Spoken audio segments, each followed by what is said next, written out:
嗨，大家好，我是躺平叔，今天是2025年7月16号。这一期我们继续来聊恒大清盘，聊聊中国的房地产。这个路边社小作文传了很长时间的高级别的会议对房地产要出什么天大的利好，要拯救房地产，这些传言前几天在网上非常多。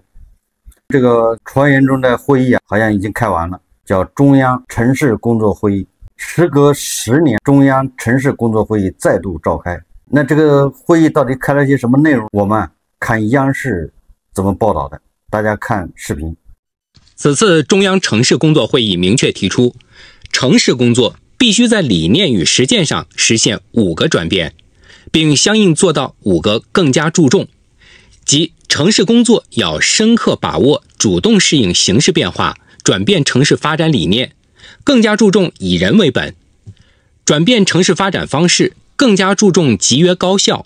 转变城市发展动力，更加注重特色发展，转变城市工作重心，更加注重治理投入，转变城市工作方法，更加注重统筹协调。城市发展理念最核心的其实是以人为本，我们推行的新型城镇化战略其实是以人为本的新型城镇化战略。我们要聚焦这样人的一种生产生活的这种需求，然后去推动城市满足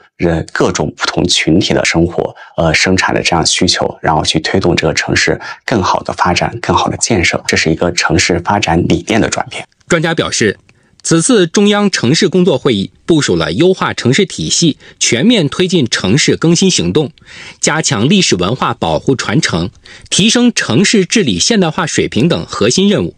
也为落实5个转变、5个更加提供了更加清晰的实践路径。在这个大的目标之下，我们要通过推动城市的高质量发展，以及抓住城市的内涵式发展这样的一个主线，让新的一种发展理念能够在城市生根落地，让老百姓能够在城市里面生活的更加的便利、更加的舒适，使老百姓的获得感幸福感安全感更强。此外，此次中央城市工作会议对于城市建设目标也有新表述，内涵更加丰富。这次会议提出了建设创新、宜居、美丽、韧性、文明、智慧的现代化人民城市这么一个总的目标。这个和我们过去提的城市发展主要是宜居、韧性、智慧这3个目标，它的内涵更加丰富，也更加全面，更加符合现代化城市高质量发展的客观要求。关于中央城市工作会议释放哪些信号，这个专家已经说了，这个咱们不做过多解读，你要解读就显得很片面，也有可能断章取义。但是我在这个专家的解读里面，反正我没有看到前几天小作文路边社传的那些什么首付降低到10%，什么免除什么税等等一大堆的什么救市政策，没看到。这个总之让这些翘首以盼的这些炒房族恐怕又要失望了，这些炒房族愿望再一次落空，准备割肉吧，对吧？毕竟还有一批人在那指望着炒房来发家致富，这个时候还炒房啊，那显然就是叫空手接飞刀。今天晚上有一个自媒体发表一篇文章，叫全国有1亿家庭被房地产套牢。他这个说的不一定准确，是不是有夸大之嫌咱也不知道，但是我们可以看看他怎么说的。他说按照房价下跌最少幅度30%计算，30%这个我想大家恐怕能接受吧。平均有的地方是脚踝涨了，下跌80%了，但是有的地方它没怎么跌，你比如上海核心区跌的不多，对吧？所以我觉得平均一下下跌幅度30%不算过分。那么说在这轮熊市中，我国住房总市值至少蒸发掉135万亿，这相当于全国每户家庭都亏损24万。至于2021年的这轮房地产大调整，全国各地房价平均下跌30%到40%，有些城市跌幅甚至达到50%到60%，房价普遍跌回到2016至2017年。他说的是大概一个情况。以北京为例，北京的很多地方房价2017年是高点，北京市很多地区房价最高点是2017年，从那以后就一直在跌。当然了，你比如说海淀、什么西城、东城，那有的地方房价恐怕2017年以后还在涨。这个文章说，2018年到2022年这5年间买房的家庭基本都被深度套牢，没毛病啊。他说，那么总共有多少家庭被深套呢？根据国家统计局数据，2018年至2022年，全国新建商品房共销售83亿平米，按照100平米一套计算，就是8300万套。2018年到2022年，全国二手房共成交2500万套。他这么一算，他就认为从2018年到2022年这5年时间里面，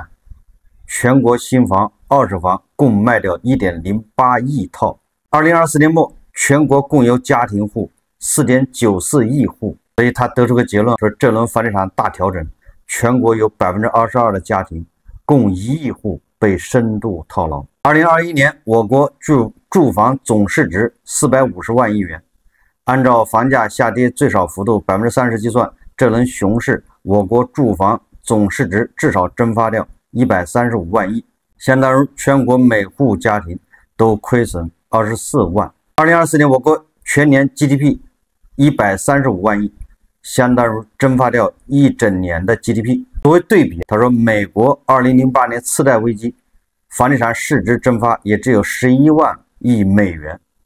大概就是80多万亿人民币，那就是我们这个调整损失是更加猛烈。关于咱们的房地产，新加坡联合早报啊，它有个报道叫中国6月份房价加速下跌，新房价格跌幅8个月来最大。他这么说的，他说中国6月份房价加速下跌，其中新房价格出现8个月以来最大月度跌幅，1至6月房地产投资大幅下降，同比降幅达11%，为历史最低水平。中国国家统计局周二就7月15号公布数据显示，70个大中城市6月新房价格环比下降 0.3%， 降幅比上月扩大 0.1个百分点。新房价格下降的城市上升至56个，二手住宅市场同样不景气，环比下降的城市上升69个，为去年10月以来最差表现。中国国家统计局副局长盛来玉周二在国民经济运行情况记者会上表示，目前房地产销售面积和价格同比都在下降，要以更大力度来推进房地产止跌回稳。说中国政府已采取诸多措施，试图重振房地产行业。国务院承诺以更大力度推动房地产市场止跌回稳。去年9月，中国政府宣布一揽子房地产政策组合拳后，带动多个城市楼市回暖。不过，今年5月，房地产市场再度转冷，6月住宅销售延续跌势。戴德梁行研究院副院长张晓端接受联合早报采访时说，5月、6月房价销售等数据出现下滑，是房地产筑底期间波动现象，不代表整个房地产市场出现恶化。同时，他也强调采取更多房地产支持性措施的必要性。他说，目前的房地产措施仍是延续之前的政策方向，大力度，新的刺激政策比较少。市场恢复过程中，政策效率在减弱，经济面的支撑也不是特别充足。在这样的背景下，要让市场呈现逐步回稳状态，还需要进一步的刺激措施。简单点说啊，就是药不能停。中国信用评级机构东方金城首席宏观分析师王鑫受访时认为，下半年房地产政策会进一步加码，重点是加大收购保障房力度，推进危旧房改造和城中村改造，加快房地产白名单项目贷款发放等。为数不多的城市限购也将进一步放开。新加坡国立大学李光耀公共政策学院副教授对联合早报说，中国房地产的问题不只是民众的收入问题，关键是预期问题。他说，大家认为房地产可能会继续下跌，都在观望不肯入场，要扭转民众对房地产市场的悲观预期，尽快解决房地产恶性螺旋下行的局面。他建议中国政府加大干预力度，特别是加大政府的购买力度。他说，比如把囤积的一些房地产由政府购买下来，作为保障性住房、年轻人人才房等等，这样的话对促进房地产止跌回稳会有一些帮助。政府哪有钱去买呢？所以政府就要发债，超长期国债，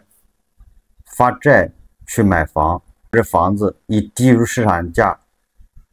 要么是卖给这个低收入群体，要么就是租给他们，叫保障性住房嘛。那中间这钱谁出呢？专家的意思还是把房价先稳住，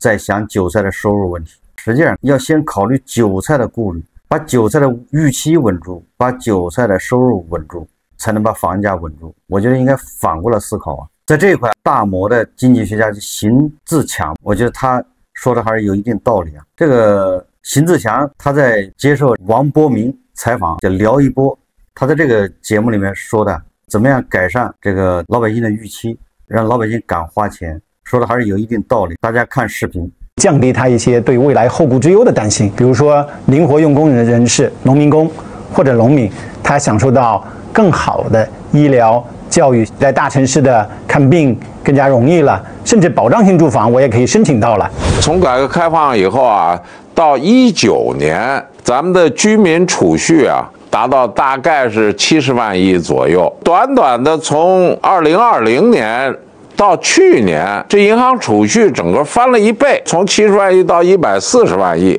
然后就是短短的，就是从去年还没到1年呢，又加了10万亿进去啊，就变成150万亿了。为什么会发生这种事情？在过去几年了，中国的储蓄率不降反升，我们把它称之为预防性储蓄，还是大家对未来的收入前景有担心。因为这几年经历了房地产的财富效应的缩水啊，毕竟房价在跌。其次呢，找工作啊，对未来的拿的收入、薪酬预期啊，可能随着各方面环境的变化都有影响。所以这种储蓄并不是大家真的钱更多了，而是我还是挣这么多钱，但我把更多的部分存下来，以备不时之需，未雨绸缪。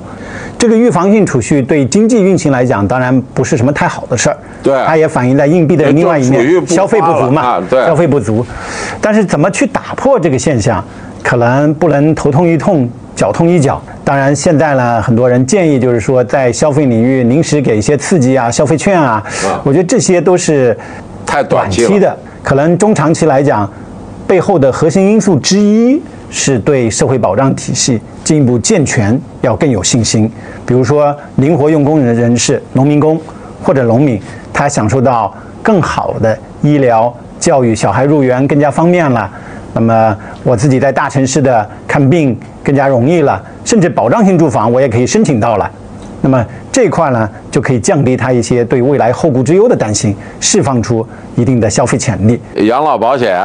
给上调了20块钱，后来我就算这数，这20块钱也就是60亿人民币嘛。某种意义上呢，它一开始对社保领域，比如说夯实大家的福利啊，步伐比较小，比较温和，可能是符合我们过去一贯的要渐进改革、改良的这种心态，摸着石头过。小步慢跑。对，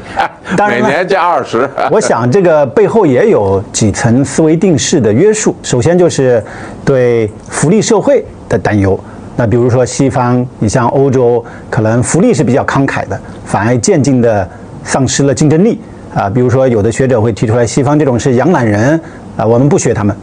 但这块呢，我们做了一些深度的分析比较，我们离养懒人那是奢谈，还有天壤之别。我们目前呢，整个公共支出里面对社会保障相关的支出占 GDP 的8个百分点，这个已经比2012年翻了1倍了，是很好的改善。当时只占 GDP 的4个百分点。那对国际比较呢？这个没错 ，OECD 就是20几个发达国家，平均来讲是花 GDP 的1/4，25个百分点。在社会保障上，跟中国人均 GDP 相近的发展中国家，平均是花15到20个百分点。所以咱们现在8个百分点肯定还有上升空间，偏低，还有上升空间，特别低。毕竟呢，你看到农民工他也辛辛苦苦，但他享受到的您提到的保障性住房、公共福利、医保、养老、教育，他跟城里人之间的差距偏大。所以这块确实要通过公共服务的夯实来实现共同富裕。但第二个思维定式就是这得花钱，我们对债务、对赤字是有一定的恐惧，甚至道德洁癖的。其实这个里面我们得看到一点，债务它是不是用于了合适的地方，来带动中国经济摆脱低物价循环，这才是衡量债务是否可持续的更重要的标杆。如果说我们更多的债务呢是用于了搞无序扩张的产能，那将来这些产能没有生产率，反而形成了坏账，这可能是对将来我们还债的能力造成更大的风险。相反呢，如果我们的债务用于了社会保障福利夯实之后，能够真正的减少预防性的储蓄，释放出更可持续的消费力，那慢慢的像您提到的物价，可能随着大家走向消费的正循环，物价回升了，债务就更加合理化了。所以这是第二个思维定式，对债务和赤字的恐惧要逐步的摆脱。咱们的储蓄是一路在增长，从70万亿涨到140万亿，去年1年要涨10万亿，现在是150万亿。当然了，咱们不客气的说，储蓄的增长也有咱们一份功劳。这个老粉丝都知道，恒大一爆雷，是不是我就一直每天都在说存工行，存工行。还有很多人问，为什么要存工行？为什么不能存什么中行、建行？这恐怕很多粉丝都记得。你看现在韭菜不约而同的都在选择存钱，所以你看这存款才翻倍的增长。如果你这几年没有去存钱，而是还像以前那样，那你就吃亏了，你是逆风飞扬。恒大一爆雷以后，我就说了，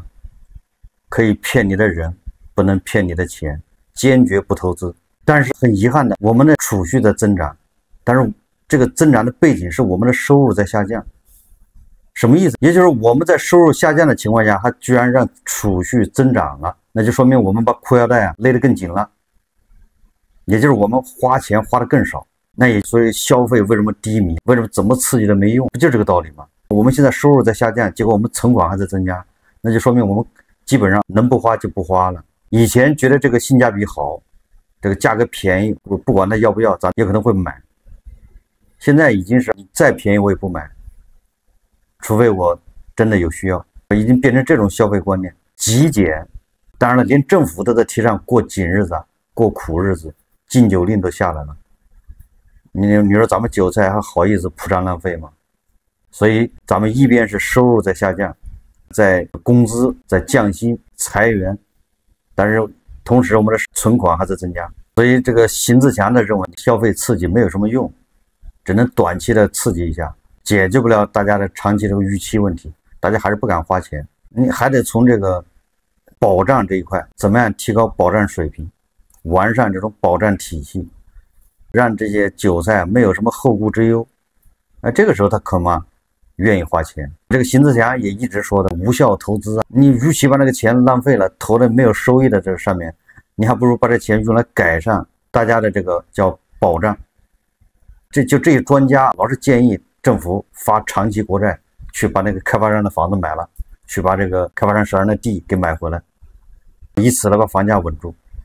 那你为什么就不能发长期国债，把韭菜的预期给它稳住，把韭菜的后顾之忧给它解决掉，把它医疗让它不用担心未来养老医疗没人管，你这样改善韭菜的预期，韭菜那现在有钱的敢花，那不消费不就起来了吗？这形成一个正向循环。但是你看这专家他就偏要去让政府拿钱去解决那些开发商，而不是解决韭菜。如果我们每个人都坚信，你退休以后63岁以后65岁以后，你根本就不用担心说你没人养，你的收入没办法养老，你的生病没人管，那你现在花钱肯定你不会说赚5000你要存4000，你很有可能是赚5000你就花了4000。如果你发债就收开发商的房子，这里面有大量的成本，对不对？那房子还要维护，如果你要租，你要多少人去运营维护费用，如果你要卖，你还倒贴钱，因为你总不能一市场价卖，人家跟开发商直接买不就完了吗？为啥要你政府过到手？所以你要有市场价5折的价格往出卖，那你说这中间你政府贴多少钱呢？一旦牛马，一旦韭菜他没有后顾之忧之后，那他就会想办法改善自己的生活，他就会要求自己住得好一点，无非要么就买房子，要么就是租一个好一点的房子，我再也不跟别人挤在一块住了，我要租个1室2厅的，或者1室1厅，我这样这个租房市场活跃起来，房租一上来，那租售比它就合适了，租售比一合适，有闲钱的他恐怕就愿意再多买2套房子出租，这不就形成一个正向循环吗？这一切都是韭菜他没有后顾之忧，否则我认为你其他的政策都是白搭，都是瞎子点灯白费蜡。今天我看这个媒体报道说2024年全国幼儿园关停数量 2.11万所，2025年预计全国将有 2.6万所幼儿园关停，这什么概念？幼儿园里面不都是小孩吗？说明没小孩了，你再过10几年、15年或者20年，本来这些人要买房的刚需，这人都没了，这刚需不就没了吗？这房价还怎么稳住，还怎么往上走？所以还炒房的，还想着靠房子财富自由的。我们再看这个泛海控股，这个好像跟恒大是前后脚爆雷的这个企业，当年也是非常拉风的一个企业。泛海是民生银行的2股东吧。7月15日，泛海控股股份有限公司发布重大诉讼进展公告。公告显示，该公司作为被告之一，涉及的诉讼案件已在北京金融法院取得最新进展。法院已查封星火公司名下房产，并计划于2025年8月18日至19日在淘宝网司法拍卖网络平台进行拍卖。该诉讼案件起因于星火公司未按借款合同约定归还贷款，涉及金额是7.86亿元。原告为中国农业发展银行北京市西三环支行。被告包括北京星火房地产开发有限公司、武汉中央商务区股份有限公司以及泛海控股股份有限公司。这个意义在哪里？你看，银行已经把开发商给告了，将近18个亿。中国农业发展银行把泛海控股给告了，把他的名下房产还拍卖。所以我们看到的是，恒大爆雷以后，各级政府都在积极的救市，但是救了现在快4年了，这个房企日子不仅没好起来，反而是越来越差。你看万科昨天公布它半年报，预计要赔120亿亏损，已经基本丧失了融资能力，只能靠大股东，靠国企爸爸给他输血。最后我们再看一下科尔瑞他公布的数字，这个也非常有意思。这科尔瑞最新数据说，半年二手房主力买家普遍消费降级。他这么说的，他说近日住建部在广东、浙江2省调研时表示，上半年全国新房和二手房交易总量同比增长，二手房交易占比逐步提高，多个省份二手房交易超过新房。实际上说，今年以来二手房成交热度稳步回落，但上半年30个重点城市二手房成交累计同比增12%。二手房市场之所以保持较高活跃度，与刚需客群需求释放有很大关系。而刚需作为二手房市场主要的购买力量，正在遭遇严重的消费降级。他有数字，他说其中上海和北京、杭州二手房成交比重最高的，也就是成交房子总价主要集中在什么区域？是总价在300万元以下的房源，占比在60%以上。也就是这刚需是刚的没办法了，他需要房子，但是又买不起贵的，只能买那个老破小，总价非常低，消费降级啊！要不是逼急了，你这些刚需的怎么可能买房呢？他是不会买的，都是被逼的没办法，那只好花最少的钱买一个总价小一点的对付一下过渡。你要知道，这你总价越少，你被套住的损失就越少。你拿200万买房和你拿2000万买房这不一样，对吧？这个2000万10%就是200万没了，你200万买房10%才20万，而且小房子到时候好出手，无论是出租还是卖都相对容易。所以现在这个二手房里面总价300万以下的，你看在北京、上海300万你能买什么房？北京、上海二手房300万以下的占60%，现在已经说明情况了，确实没钱。所以说现在还在琢磨着炒房，还在琢磨着出什么这个政策，还是早点洗洗睡吧。好，这期节目我们就聊到这里，感谢大家收看。如果喜欢我的节目，欢迎订阅转发，也可以在下方留言评论，谢谢大家。